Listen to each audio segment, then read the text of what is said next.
Je ne crois pas aux accusations de Talon contre Boko parce que Talon a modifié les conditions de la justice pour pouvoir condamner Boko. La justice, la loi dit que dans une affaire criminelle, il faut 5 juges. 5. C'est ce que dit la procédure pénale. Le code de procédure pénale béninois. J'ai retenu article 354 ou 356. Ou 254 ou 256. Du code de procédure pénale béninois. Il faut 5 juges. Or, comme Talon a peur de ne pas maîtriser les 2 autres juges, il en a imposé 3 pour s'assurer qu'il va écraser Boko. Bienvenue dans l'analyse politique du professeur et président de l'Institut de l'Afrique des Libertés, le docteur Franklin Niamsi. N'hésitez pas à aimer la vidéo et la partager avec vos amis. C'est parti.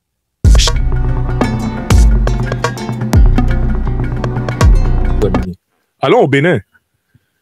Patrice Talon vient de faire condamner, c'est lui qui a fait condamner son ami de longue date, Olivier Boko, à 20 ans de prison, avec son ancien ministre des Sports, Homeki, 20 ans de prison, je pense aussi. Ils ont pris 20 ans de prison au motif qu'ils ont tenté de renverser le président Talon et même de le tuer. J'ai écouté près d'1h30 de le réquisitoire du procureur, qui lui d'ailleurs avait demandé 10 ans de prison, avant que les juges, les 3 juges désignés par Talon, mettent 20 ans.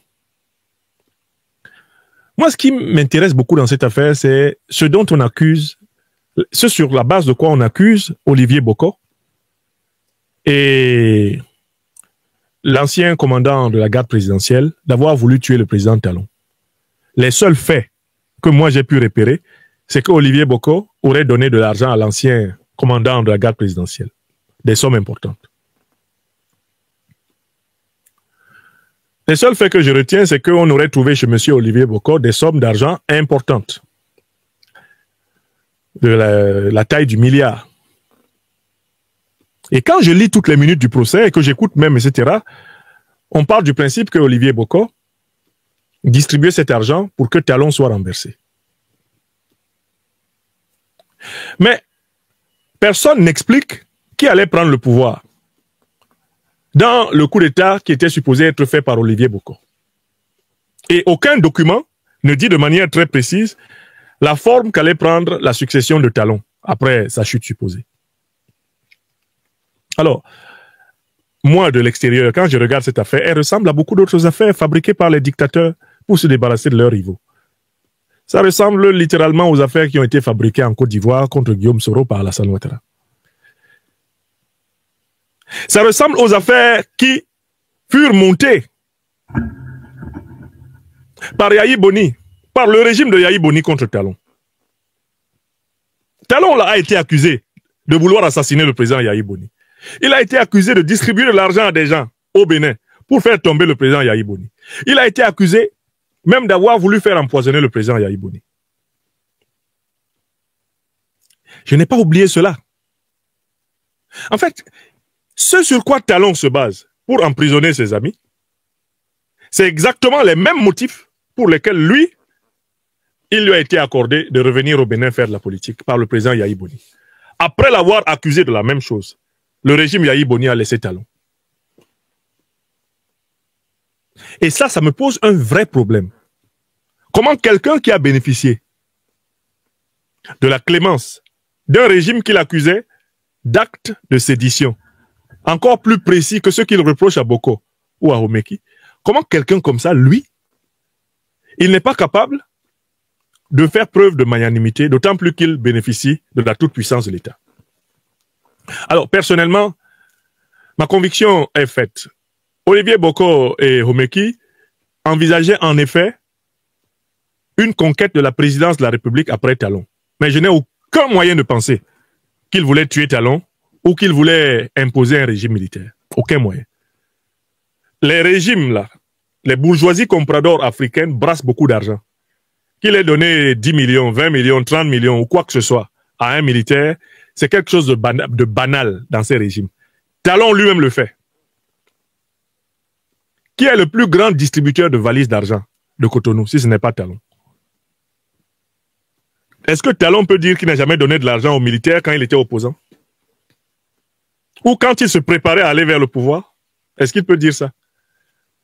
Et si Boko aurait donné de l'argent au commandant de la garde présidentielle, c'est peut-être uniquement pour que sa sécurité soit garantie.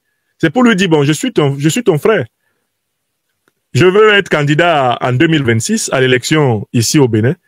Si tu es au courant qu'on veut me faire du mal, pardon, il faut empêcher. Oui. C'est comme ça que ça se fait dans ces bourgeoisies-là. Ils se connaissent tous.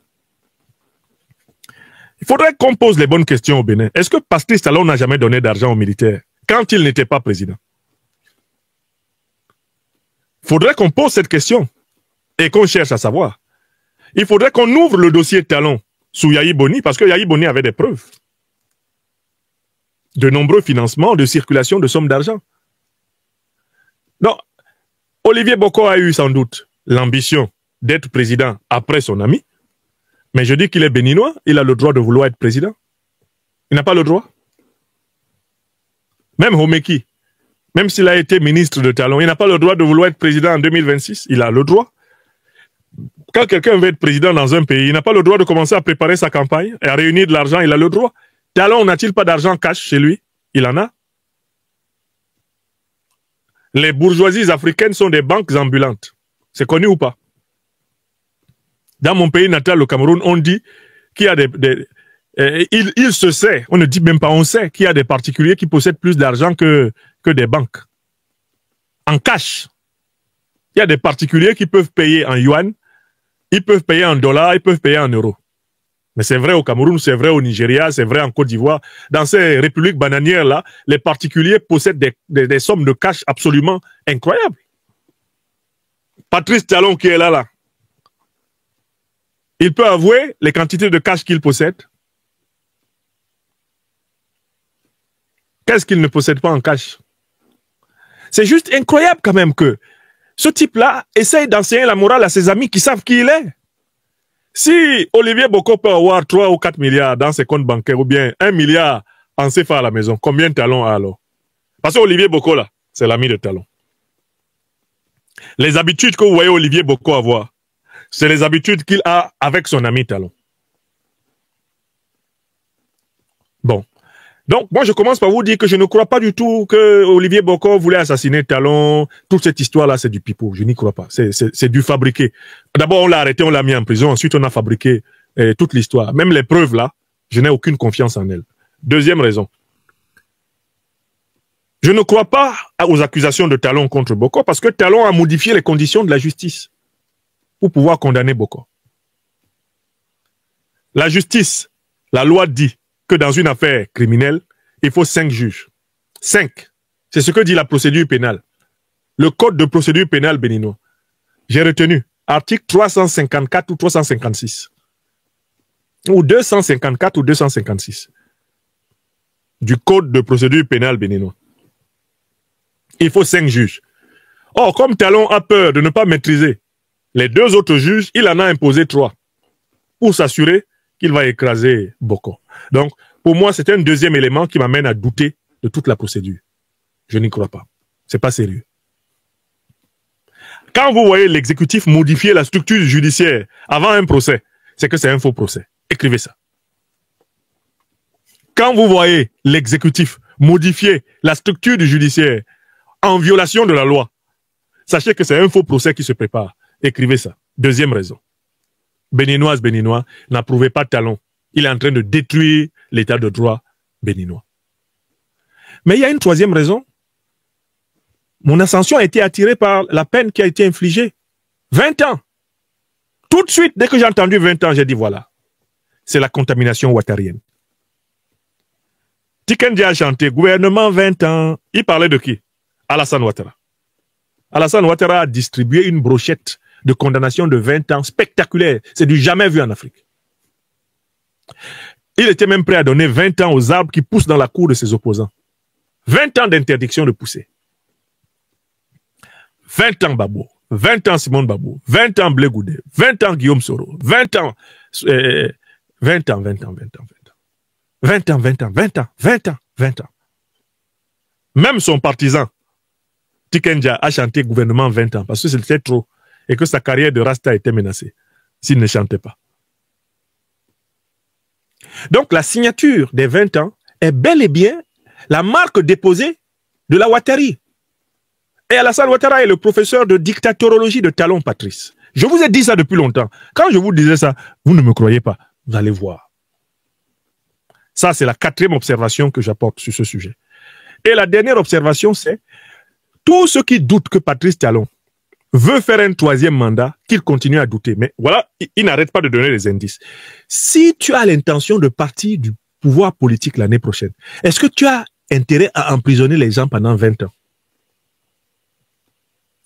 Si tu sais que celui qui va être le futur président du Bénin ne sera pas sous ton contrôle, est-ce que tu as intérêt à emprisonner les gens pendant 20 ans? Puisque le président qui viendra peut ne pas avoir la même opinion que toi sur les prisonniers politiques et les libérer. Et si toi tu vis dans le pays et qu'on libère tes prisonniers politiques, ils vont chercher à se venger de toi. Donc en fait, tu ne peux donner 20 ans de prison à tes opposants que quand tu sais que tu seras là pour t'assurer qu'ils sont en prison. Je recommence. Pour que les Béninois me comprennent ma logique dans cette affaire. La quantité d'années de prison que Talon donne indique sa volonté de longévité au pouvoir. Talon se sent tenir le Bénin pour les 20 prochaines années. Les 20 ans qu'il a donnés à Olivier Boko correspondent en réalité aux 20 années supplémentaires qu'il veut faire à la tête de l'État. C'est un homme de 60 ans et plus maintenant, Talon, n'est-ce pas? Les Ouattara sont à 80 ans, les Biya sont à 90 ans, ils sont toujours présidents. Talon se voit arriver là-bas. Donc il se donne 20 ans. Les 20 ans de prison qu'il donne à ses opposants sont en réalité 20 années qu'il veut faire à la tête de l'État béninois. Parce que tu ne peux pas donner 20 ans de prison comme ça aux gens, en sachant que tu ne seras pas là pour veiller à ce qu'ils restent en prison.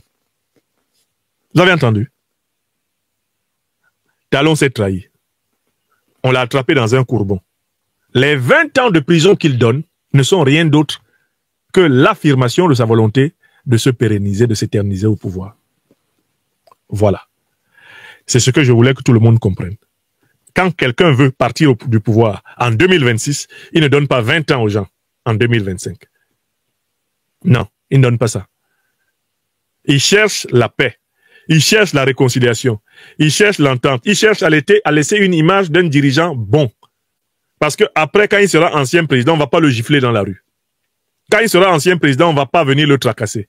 Il pourra s'occuper de la dernière partie de sa vie sans être embêté. Mais quelqu'un qui fait ça, c'est quelqu'un qui veut rester au pouvoir. Tilana, écrivez ça. Chers téléspectateurs, vous avez été les témoins privilégiés de cette analyse politique profonde et inspirante avec le Dr Franklin Niamsi. Maintenant, c'est à vous. Réagissez en commentaire, partagez vos réflexions et vos idées. Si cette vidéo vous a éclairé, n'hésitez pas à l'aimer et à la partager avec vos amis. Ensemble, nous construisons l'Afrique de demain.